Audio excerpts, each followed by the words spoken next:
Nous sommes aujourd'hui avec Emmanuelle Malkas-Doublet et Richard Viel. Début juillet, vous avez été nommée respectivement directrice générale du PMU et président du PMU. Après quelques semaines d'exercice, comment allez-vous ?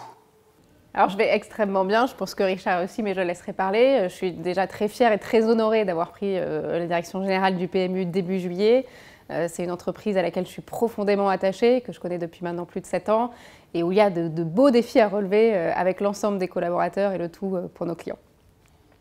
C'est la fin de l'été, tout va bien, on rentre de vacances, mais surtout c'est cette entreprise qui m'a tenté.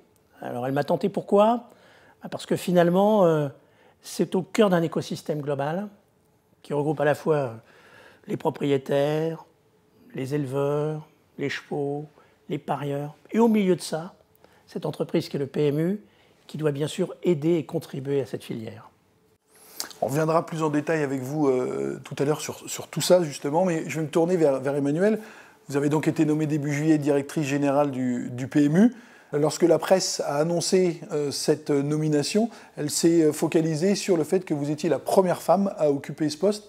Comment avez-vous réagi à cette façon de traiter cette information ?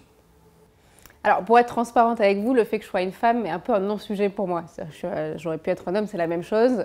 En revanche, si je peux servir d'exemple à d'autres femmes pour montrer qu'on peut réussir tout autant en étant une femme qu'un homme, bah, tant mieux. Vous êtes donc directrice générale du PMU dans un milieu hippique où il y a de plus en plus de femmes qui évoluent. Néanmoins, au niveau des parieurs, ce sont surtout des hommes. Est-ce que de recruter des femmes est un objectif pour vous ? Oui, alors aujourd'hui, on a majoritairement des hommes, c'est vrai. Et d'ailleurs, vous parlez de digital ou de point de vente, mais c'est à peu près le même type de client, que ce soit sur le digital ou le point de vente. Donc, nous, on a envie d'aller chercher plus de clients. Et là encore, je dirais pas vraiment homme ou femme. Ce qu'il faut, c'est continuer à élargir notre clientèle. Et donc, pour cela, on travaille, et on y reviendra sûrement dans l'entretien, sur des nouveaux jeux, de l'innovation, pour aller chercher d'autres clientèles et l'élargir, mais pas forcément en se disant je cherche des hommes ou des femmes. Richard Viel, quelle était l'image que vous aviez du PMU lorsque vous n'évoluiez pas en tant que président du PMU ? Par rapport à Bouygues Télécom, on avait le sentiment que c'était une entreprise un petit peu plus traditionnelle, un petit peu qui avait une durée de vie bien plus grande, puisque cette entreprise presque 100 ans, donc c'est ça qui finalement est incroyable. Sachez que sur les entreprises, seulement 10% d'entre elles vont au-delà de 100 ans. Donc des entreprises qui, comme ça, arrivent à se développer et se maintenir sur une période aussi longue, c'est assez fascinant. Entre guillemets, Bouygues Télécom n'avait que 25 ans. Enfin, donc c'était vraiment une baby entreprise par rapport au PMU. Non, ce que j'ai découvert par contre, c'est que c'est une entreprise qui est dynamique, qui fonctionne d'abord, hein, parce que pour tenir au bout de 100 ans, il faut être capable de fonctionner, qui essaye de s'adapter, mais aussi qui doit en permanence évoluer parce que l'environnement dans lequel on est évolue. Et j'espère, à travers l'expérience que j'ai eue au cours de mes 40 années de vie professionnelle, pouvoir compléter la vivacité intellectuelle et le dynamisme que Emmanuelle apporte sur ce dossier pour être capable de faire encore progresser le PMU dans les années qui viennent. Mais hormis sur l'image que vous aviez du PMU, hormis sur le fait que vous intégriez, enfin que le PMU vivait comme une entreprise centenaire, vous n'aviez pas d'autres remarques, d'autres regards sur cette société ? Non, je savais comment elle fonctionnait parce que, bien sûr, il y avait les paris. Et c'était la partie concrète de ce que l'on pouvait observer de l'iceberg. Mais je trouve que la partie cachée du PMU est très intéressante. C'est une entreprise qui a des outils informatiques qui, en permanence, doivent être capables de répondre aux exigences des technologies. S'enregistrer un billet, une course et la fin de la course, donner un résultat. Donc c'est quand même quelque chose de très intéressant, très mobile, finalement, contrairement à ce que je penserais. C'est une entreprise qui est multicanale, puisqu'elle fait à la fois du physique, du digital, etc. Donc j'avais un regard qui était beaucoup plus restreint que n'est la réalité. Et donc, quelles sont les premières observations que vous avez pu faire et que vous avez peut-être pu partager sur la situation actuelle du PMU, ce que vous avez découvert ? D'abord, l'analyse que j'ai est très proche de celle d'Emmanuelle. On a à peu près la même vision. On va essayer ensemble de le développer. Ce que l'on peut dire, c'est que ça a besoin d'innovation pour être capable en permanence de régénérer quelque chose de plus dynamique. Et en même temps, on a besoin de bâtir un plan de long terme parce que dans une entreprise aussi complexe, dans la chaîne finalement de ces différents métiers, il faut être capable de traiter des sujets dans la longueur pour être capable de le transformer de manière efficace. Donc d'un côté, prendre son temps pour être capable de faire évoluer sur des sujets de long terme, et puis aussi, de l'autre côté, innover pour stimuler les parieurs. Je rappelle que c'est un jeu de passion, finalement, parier sur des chevaux. Mais c'est aussi, finalement, créer une adrénaline auprès de ceux qui sont les parieurs et se donner envie de tester, de tenter.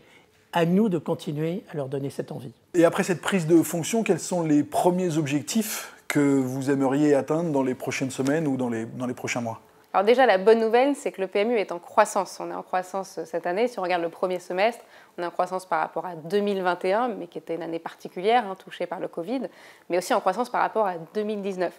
Donc je dirais que notre premier objectif, c'est de poursuivre et de développer cette croissance. Alors comment? Richard en a parlé, on a des leviers de croissance que sont différents canaux, puisqu'on a 3 canaux, et le digital et international sont notamment des leviers sur lesquels on peut capitaliser. Et le deuxième élément, c'est continuer la croissance, c'est ce que je disais tout à l'heure, à la fois en satisfaisant toujours plus nos clients actuels, puisqu'on peut toujours mieux faire et proposer une expérience améliorée, mais aussi en allant chercher d'autres clients. Le conseil d'administration, finalement, qu'est-ce qu'il dit? Il dit comment vous faites évoluer l'entreprise à court terme, mais comment vous la projetez à long terme. La partie qu'il m'a demandé de regarder tout particulièrement, c'est de bâtir avec Emmanuel un plan à 3 ans qui va permettre au PMU de se projeter dans l'avenir pour la durée, mais aussi en nombre de clients, nombre de courses, nombre de jeux, faire changer tout ça petit à petit pour être capable de l'amener dans une autre dimension. Alors vous nous dites que les enjeux du PMU se portent très bien actuellement, mais néanmoins il y a une vitrine, cette vitrine c'est le Quintet, et on s'aperçoit que cette vitrine est un petit peu en difficulté. Comment voyez-vous les choses ? Alors, le Quintet, c'est un très beau produit, comme vous le dites au PMU. C'est un produit qui offre des gros gains pour nos parieurs et qui fait rêver, ça c'est important. Alors oui, c'est un pari sur lequel on se pose des questions. C'est une tendance qui est à la baisse depuis quelques années, pas plus en ce moment qu'il y a quelques années. Mais du coup, on réfléchit quand même à le faire évoluer, forcément. On travaille sur à peu près tous les aspects de ce produit, c'est-à-dire la formule en tant que telle. Et peut-être qu'on ne la changera pas, on verra. On est en train de tester auprès des clients, parce que c'est eux qui décident. On fait toujours évoluer notre offre pour nos clients.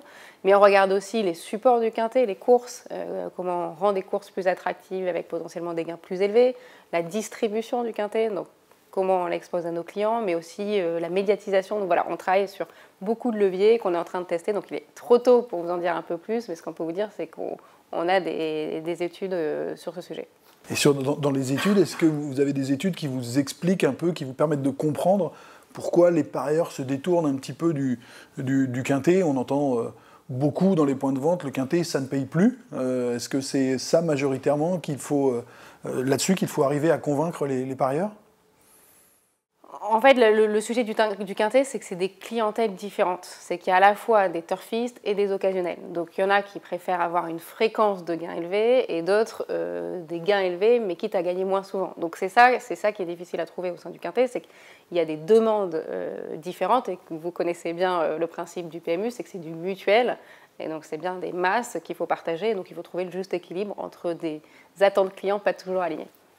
Alors évidemment, si le Quintet est un peu en souffrance, de l'autre côté, il y a des paris qui performent. Quels sont justement ces paris qui marchent bien actuellement? Le course par course, ce qu'on appelle le course par course, donc notamment le simple couplet, performe bien. Et effectivement, on a retrouvé la croissance, puisqu'en fait, ce qu'on appelle l'activité course par course représente 2/3 des enjeux du PMU par rapport à un tiers qu'on appelle le bloc événementiel. Donc c'est cette partie-là qui est les paris l'après-midi, sur les courses de l'après-midi, qui fonctionnent bien. Le lancement d'un nouveau pari est toujours un événement attendu par les parieurs. Le dernier, ça avait été en 2017 le Super 4. Et en 2022, le PMU a lancé la question du jour qui, me semble-t-il, n'a pas rencontré son public. Quel est le regard que vous portez sur ce nouveau pari ? Le but de la question du jour, c'est un outil d'animation et de transmission. La plupart des nouveaux clients au PMU, 70% de nouveaux clients, étaient initiés par quelqu'un. Donc, ce qu'on voulait vraiment, c'est avoir un outil de transmission pour que des turfistes, des clients réguliers, puissent parler, échanger autour du PMU. Et c'est l'objectif qui était visé et qui est complètement rempli, puisqu'on a mené des études clients qui montrent que c'est un pari qui génère de la discussion et qui permet d'initier, d'avoir une approche différente, de prendre la question du PMU plutôt que de rentrer dans un aspect un peu plus technique. Donc c'était l'objectif et auquel on a répondu. Donc ce que vous nous dites, c'est que les objectifs que vous étiez fixés avec ce pari de la question du jour ont bien été atteints. Oui, il n'y a pas de raison. Bon, déjà, c'est un pari récent, hein, donc on ne prendrait pas des décisions au bout de quelques mois, mais il n'y a aucune raison qu'on le retire de la gamme.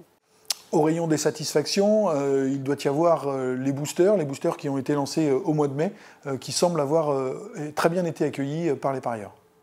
Alors, les boosters, c'est effectivement un gros succès. Hein, et pourquoi on l'a développé? C'est parce qu'on a eu des retours clients. Là aussi, on écoute nos clients qui nous ont dit qu'ils l'appréciaient sur le digital. Donc, c'est pour ça qu'on l'a introduit et développé sur les points de vente et sur le digital. Donc là, je veux dire, on va continuer sur cette lancée, on va continuer à en offrir, mais de façon pilotée. Enfin, en tout cas, on ne va pas le faire non plus sur toutes les courses parce qu'il faut qu'il y ait un aspect quand même événementiel sur les courses qui sont sujets au booster. Mais ce qui est sûr, c'est que les rapports peuvent être boostés jusqu'à 30-40%, donc ça satisfait nos clients. Alors, vous nous dites que les rapports sont très bons, mais est-ce que les boosters ont justement dopé les enjeux? Les enjeux peuvent aller jusqu'à 2-3 fois ce qu'ils étaient auparavant sur une même course. Depuis plusieurs mois maintenant, Antoine Griezmann est l'ambassadeur du PMU. Après plusieurs mois de recul, quel bilan pouvez-vous tirer de ce partenariat entre le PMU et ce célèbre joueur de football? Oui, alors Antoine Griezmann, vous le savez pourquoi on l'a choisi, hein, c'est ce que je disais tout à l'heure, c'est vraiment cette logique de transmission. Et lui, c'est vraiment un passionné des courses. Et sa passion a été transmise par sa famille, son père. Et donc c'est pour ça qu'on l'a choisi, c'est pour incarner la passion des courses et la transmission du pari. Sur l'impact qu'il a, pas plus tard que la semaine dernière, on analysait l'impact de notre dernière campagne publicitaire. Et ce qu'on voit, c'est que ça a beaucoup plus d'impact sur nos clients en termes de présence à l'esprit, de compréhension de la publicité, quand c'est incarné par quelqu'un comme Antoine Griezmann.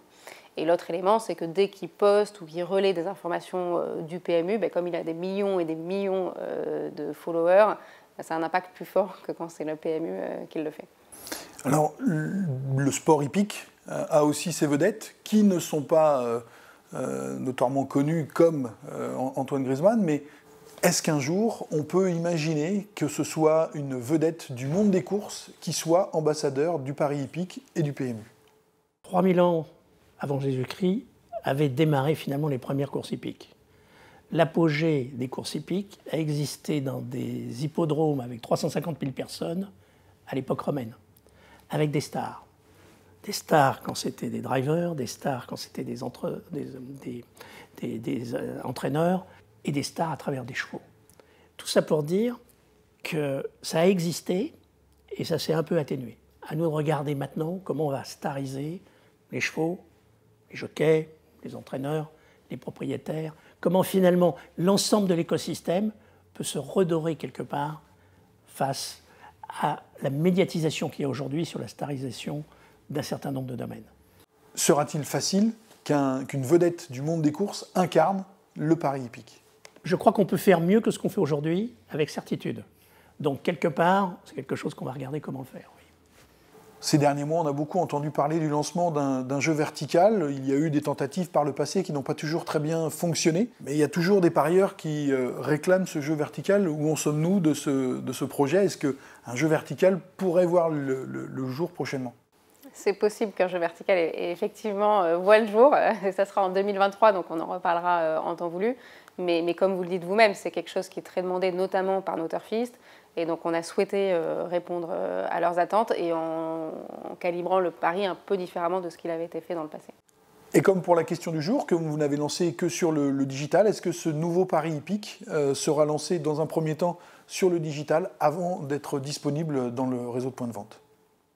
Probablement, donc on vous en reparlera, mais c'est vrai qu'on utilise aujourd'hui le digital beaucoup comme laboratoire d'idées et on teste des choses. Et donc cette logique-là, il est possible qu'on commence par le digital.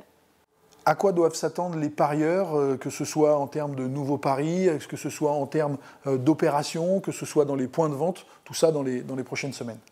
Il y a beaucoup de choses qui vont arriver, puisque nous, au quotidien, on travaille avec l'ensemble des équipes du PMU pour satisfaire les attentes des clients et apporter de la nouveauté. Donc, à court terme, bien évidemment, des animations, avec une animation à la rentrée. Et ensuite, il y a aussi beaucoup de choses en point de vente. Je pense que nos clients l'ont déjà vu, mais on modernise nos points de vente. On est en train de changer ce qu'on appelle le merchandising, donc tout ce qui entoure les bornes et les équipements. Dans quelques temps, il y aura des nouveaux équipements. Donc voilà, on travaille au quotidien pour améliorer à la fois la prise de pari, l'expérience en point de vente, mais aussi les différents temps d'animation. En guise de conclusion, souhaitez-vous ajouter quelque chose à cet entretien ? À travers l'ensemble de vos questions, finalement, ce que j'ai pu observer, c'est que des questions étaient sur l'offre, le produit, finalement, pour être en interaction encore plus forte avec les parieurs.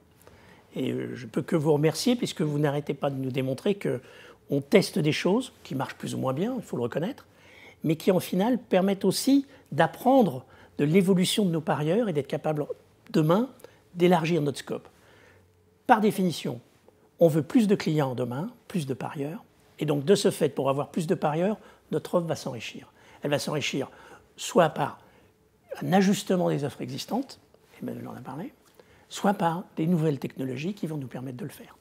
Tout ça pour dire, l'innovation va être au cœur de ce qui va se passer dans les années qui viennent, et nous souhaitons qu'il y ait encore plus de parieurs qui ont envie de jouer sur nos offres.